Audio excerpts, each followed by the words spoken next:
وسلم علی رسول کریم اما بعد فاعوذ باللہ من الشیطان الرجیم بسم اللہ الرحمن الرحیم ورفعنا لک ذکرک صدق اللہ العظیم۔ آج میں آپ لوگوں سے نبی پاک صلی اللہ علیہ وسلم کی سے محبت کے بارے میں گفتگو کرنا چاہتا ہوں کہ آپ نے جب اللہ نے نبوت شروع کیا فرمایا تو مکہ کے لوگ دشمنی پر اتر آئے تو مگر آپ نے اپنا مشن نہیں چھوڑا، تو اسی دوران حضرت بلال رضی اللہ تعالیٰ عنہ نے اسلام قبول کر لیا۔ حضرت بلال رضی اللہ تعالیٰ عنہ ایک غلام تھے، ان کے آقا کا نام امیہ بن خلف تھا، امیہ بن خلف۔ تو اس نے حضرت ابو بکر رضی اللہ تعالیٰ عنہ گزر رہے تھے تو آپ نے دیکھا کہ امیہ حضرت بلال پر بہت ظلم کر رہا تھا، تو آپ نے اسے کہا کہ تم جو قیمت مانگو گے میں دوں گا، لیکن حضرت بلال کو چھوڑ دو، میں خریدنا چاہتا ہوں۔ تو امیہ نے کہا کہ تم مجھے منہ مانگی رقم دو اور ایک سفید رنگ کا غلام دو تو میں ان کو آزاد کر دوں گا۔ تو حضرت ابو بکر نے اسے ایک سفید رنگ کا غلام دیا اور منہ مانگی رقم دی۔ تو امیہ نے لوگوں سے کہا کہ دیکھو ابو بکر مکہ کے سب سے دانا تاجر ہیں، عقل مند تاجر ہیں، مگر مجھ سے دھوکہ کھا گئے اور ایک کالے رنگ کا غلام لے گئے اور مجھے سفید رنگ کا غلام اور منہ مانگی رقم دے گئے، گھاٹا کھا گئے۔ حضرت ابو بکر کو جب معلوم ہوا تو آپ نے فرمایا کہ یہ کیا جانے، ساری دنیا کی دولت ایک طرف مگر بلال پھر بھی مہنگے ہیں۔ نعرہ تکبیر، نعرہ تکبیر،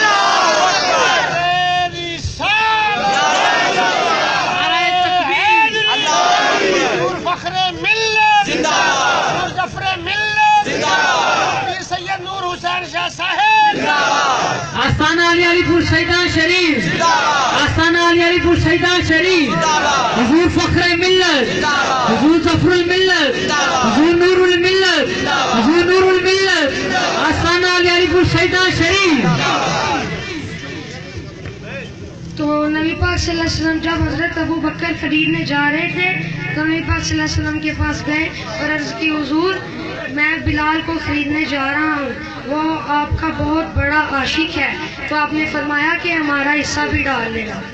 تو جب حضرت ابو بکر نے فرمایا کہ حضور میرا اور آپ کا ایک ہی ہے، میری جان، میری دولت، میرا تن من دن سب آپ کا ہے، تو حضور نے فرمایا جاؤ اور جا کر حضرت بلال رضی اللہ تعالیٰ عنہ کو خرید لاؤ۔ حضرت بلال آئے تو آپ کو حکم دیا گیا کہ اذان دو، تو حضرت بلال رضی اللہ تعالیٰ عنہ جب اذان دیتے تو حضور سامنے بیٹھے ہوتے تھے، تو آپ حضور کی طرف دیکھ کر اذان دیتے تھے، مگر جب حضور دنیا سے چلے گئے تو حضرت بلال مدینہ کا شہر چھوڑ کر کہیں دور یمن کی طرف چلے گئے۔ تو ایک دن رات سال کے بعد جب سو رہے تھے تو رات کو حضور خواب میں ملے اور فرمایا کہ ابو بلال تم ہمیں ملتے ہی نہیں، چھوڑ کر چلے گئے ہو یمن، آؤ اور ہمیں ملو۔ جب حضرت بلال کی آنکھ کھلی تو صبح اٹھے، داچی پکڑی، سامان باندھا اور مدینہ شریف چلے گئے۔ جب گئے تو دیکھا کہ حضور کی قبر مبارک کو دیکھا تو بے ہوش ہو گئے۔ آپ نے سوچا کہ حضور سامنے ہوں گے مگر حضور تو دنیا سے چلے گئے تھے۔ تو جب ہوش آیا تو جب لوگوں کو پتہ لگا کہ حضرت بلال آ گئے ہیں تو لوگ اکٹھے ہو گئے اور لوگوں نے کہا کہ بلال نماز اذان دو، نماز سناؤ جو تم سنایا کرتے تھے۔ حضرت بلال نے کہا، فرمایا کہ میں کس طرح سناؤں، میں دیکھتا تھا حضور سامنے تھے، اب حضور نہیں، میں نماز کس طرح اذان کس طرح دوں۔ تو لوگ گئے اور حضرت امام حسن اور حسین کو اٹھا کر لے آئے اور کہا کہ حضور آپ ان سے کہیں آپ کی یہ بات نہیں ٹالیں گے۔ تو ان لوگوں نے شہزادوں نے فرمایا کہ بلال ہمیں نماز سناؤ، اذان سناؤ جس طرح تم ہمارے نانا کو سنایا کرتے تھے۔ آستانہ علی علی پور شہیدان شریف، آستانہ علی علی پور شہیدان شریف، جیوے جیوے جیوے جیوے جیوے جیوے جیوے جیوے، حضور نور الملت، حضور ظفر الملت۔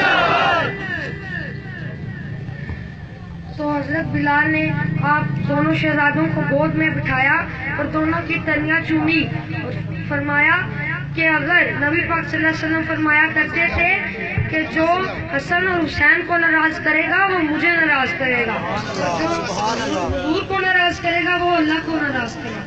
تو حضرت بلال رضی اللہ تعالیٰ عنہ نے جب اذان سنائی تو دیکھا، جب اذان سنائی تو منبر کی طرف دیکھا تو حضور نہیں تھے، تو آپ اسی وقت بے ہوش ہو گئے تو پھر جب جاگ آئی تو پھر یمن چلے گئے۔ اس کے بعد جب قیامت کا روز ہوگا حضرت بلال رضی اللہ تعالیٰ عنہ دنیا میں سب سے پہلے انسان ہوں گے جو قدم جنت میں قدم رکھیں گے، کیونکہ جس ڈاچی پر حضور نبی اکرم صلی اللہ علیہ وآلہ وسلم بیٹھے ہوں گے اس کی ڈور، اس کی لگام حضور حضرت بلال رضی اللہ تعالیٰ عنہ کے ہاتھ میں ہوگی، تو پہلا قدم آپ غلام کی حیثیت سے جنت کے اندر رکھیں گے۔ تو حضور نبی اکرم صلی اللہ علیہ وسلم کی بہت محبت تھی حضرت بلال سے۔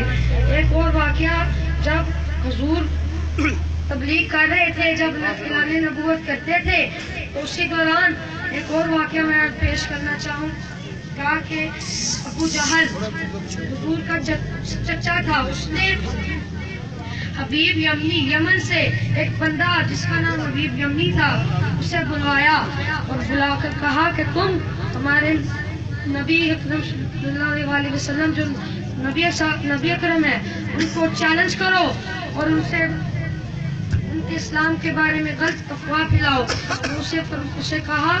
اس نے کہا کہ چلے نبی پاک صلی اللہ علیہ وسلم کے پاس جائیں، اور اس نے کہا کہ ٹھہرو، دو غلاموں کو بھیجا کہ جاؤ اور نبی کو ادھر بلا کر لاؤ، اگر تم گئے تو ان کے ہو کر رہ جاؤ گے۔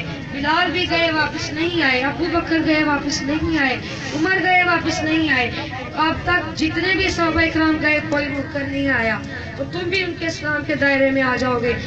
اور اس نے ابو جہل نے کہا کہ جب نبی پاک صلی اللہ علیہ وسلم آئیں گے تو تم لوگوں میں سے کوئی بھی نہیں کھڑا ہوگا، مگر جب اللہ تعالیٰ کا حکم ہوا کہ جاؤ فرشتوں جاؤ، جب نبی کریم صلی اللہ علیہ وآلہ وسلم دروازے پر قدم رکھیں گے تو تم نے ان کو کانوں سے پکڑ کر کھڑا کرنا ہے۔ جب حضور آئے تو ابو جہل اٹھ کر کھڑا ہو گیا، باقی لوگ بھی کھڑے ہو گئے۔ ابو جہل نے ان سے کہا کہ جاہلوں، میں نے تمہیں منع کیا تھا کہ نہیں کھڑے ہونا۔ ان لوگوں نے کہا کہ تم بھی کھڑے ہو۔ اس نے کہا کہ کسی نے میرا کان پکڑ کر اٹھایا، تو انہوں نے کہا ہمیں بھی کسی نے اٹھایا۔ آستانہ علی پور سیدہ شریف، آستانہ علی پور سیدہ شریف، حضور فخر الملت، حضور ظفر الملت، حضور نور الملت، حضور نور الملت، حضور نور الملت۔ تو حبیب یمنی سے حضور نے کہا کہ سوال کیا ہے تمہارا؟ حبیب یمنی لے کر گیا صفا اور مروہ کی پہاڑی پر لے کر گیا اور کہا کہ یہ چاند کے 2 ٹکڑے کر کر دکھائیں، تو آپ نے دعا کی اور اشارہ کیا اور چاند کے 2 ٹکڑے ہو گئے۔ ایک ٹکڑا صفا کی پہاڑی پر اس طرف آ کر گر گیا، دوسرا مروہ کی پہاڑی پر اس طرف جا کر گرا، تو پھر آپ نے دعا کی اور چاند پھر ایک ہو گیا۔ تو حبیب یمنی نے کہا کہ حضور اب اگلا، حضور نے فرمایا کہ بتاؤ اب تمہارا اگلا سوال کیا ہے؟ تو حضور نے کہا کہ میں بتاتا ہوں تمہارا اگلا سوال کیا ہے۔ تمہارا سوال یہ ہے کہ تم چاہتے ہو کہ سوال بھی میں کروں اور جواب بھی میں ہی بتاؤں۔ تمہارا سوال یہ ہے کہ تمہاری ایک بیٹی ہے جو نہ پاؤں سے چل سکتی ہے، نہ منہ سے بول سکتی ہے، نہ کانوں سے سن سکتی ہے، نہ ہاتھوں سے سلام لے سکتی ہے، نہ ہاتھ ہلا سکتی ہے، نہ اس کے ہاتھ ہے، نہ ٹانگیں، وہ معذور ہے۔ تم چاہتے ہو کہ وہ ٹھیک ہو جائے۔ تو آپ نے کہا کہ فرمایا جاؤ اپنی گھوڑی پر جاؤ اور تمہاری بیٹی ٹھیک ہو۔ جب اس کے پاس صرف تنگ کا ایک گھوڑا تھا، جب وہ بیٹھ کر گیا، حبیب یمنی گیا، اس نے دروازہ کھٹکھٹایا، وہی بیٹی جس سے ٹانگیں چل نہیں سکتی تھی، جس کے ہاتھ ہل نہیں سکتے تھے، جس کا منہ بول نہیں سکتا تھا، جس کے کان سن نہیں سکتے تھے، وہ آئی، کانوں سے سنا، منہ سے بولی، ٹانگوں سے آئی اور ہاتھ سے دروازہ کھولا۔ اور جب حبیب یمنی نے دیکھا، پوچھا، دنگ رہ گیا، پوچھا بیٹی تم ٹھیک کیسے ہوئی؟ اس نے فرمایا کہ میں دیکھ رہی تھی کہ چاند کے 2 ٹکڑے ہوئے، پھر چاند جڑ گیا اور ایک نورانی ہاتھ آیا، آ کر میرے پورے جسم پر پھرا، فرمایا کہ بیٹی ڈرو نہیں، میں تمہارا نبی حضرت محمد صلی اللہ علیہ وسلم ہوں، تمہارے باپ حبیب امی نے بھی اسلام قبول کر لیا ہے اور اب تم بھی کر لو۔ سبحان اللہ۔ انہوں نے پھر اسلام قبول کر لیا۔ جیوے جیوے جیوے جیوے جیوے جیوے جیوے جیوے۔